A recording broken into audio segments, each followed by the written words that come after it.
ஐம்பொன் சிலையா அது? ஆமாம். இதோட பீரியட், ஆரிஜின், டீட்டெயில்ஸ் ஏதாவது ஐடியா இருக்கா? இது அவலோகதீஸ்வர் சிலைன்னு சொல்லுவாங்க.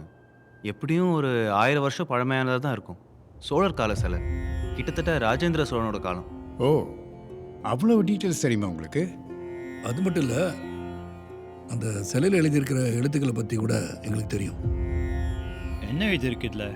சூலாமணி பண்விகாரத்து அவலோகேஸ்வர திருமேனி ஸ்ரீ விஜயாதிபதி தருமம். இந்த எழுத்து வடிவம் 500 வருஷங்களுக்கு முன்னாடி கூட பயன்படுத்தியிருக்காங்க. அதை வச்சுக்கிட்டு நீங்கள் வருஷத்தெல்லாம் கணக்கு பண்ண முடியாது.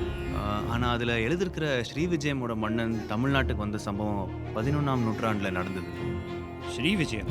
ஆமாம், இப்போ இருக்கிற இந்தோனேஷியா, சுமத்ராலாம் சேர்ந்தது தான் பழைய ஸ்ரீவிஜயம் சார். அப்போது இந்தோனேஷியாக்காரங்க இங்கே வந்துட்டு போனாங்கன்னு சொல்கிறீங்களா? சும்மா வரல சார். அவர் நாட்டை எதிரிங்க பிடிச்சிக்க அங்கிருந்து தப்பிச்சு ராஜேந்திர சோழன்கிட்ட உதவி கேட்க வந்தார்.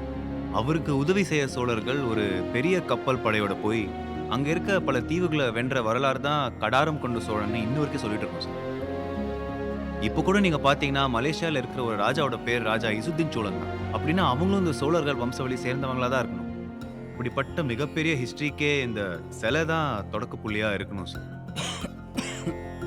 சூப்பராக கதை அடிச்சு விட்ற, ஆனால் நல்லா தான் இருக்கு, நம்பிடுவானுங்க சார் ஹிஸ்ட்ரி புக்கில் படிச்சிருங்க சார், எல்லாம் உண்மைதான் சார். ஆ